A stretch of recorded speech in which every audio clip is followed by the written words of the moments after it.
You can connect your Xbox One controller using wireless or a USB connection. Here's how to do it. Use the clickable sections below to skip to each method.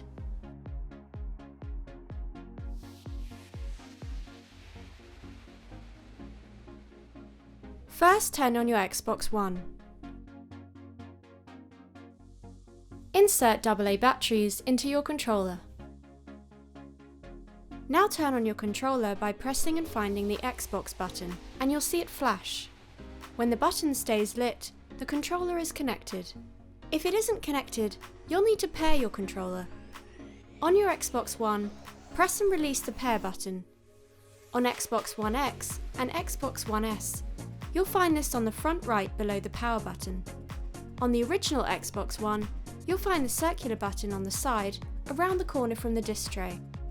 Within 20 seconds of pressing the pair button on your system, press and hold the controller's pair button until it flashes. When it stays lit, the controller is connected.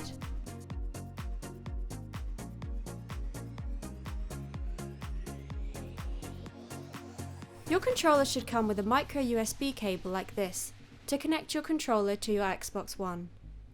Plug the cable into the power port at the back of your controller, then plug the other end into the Xbox One like this.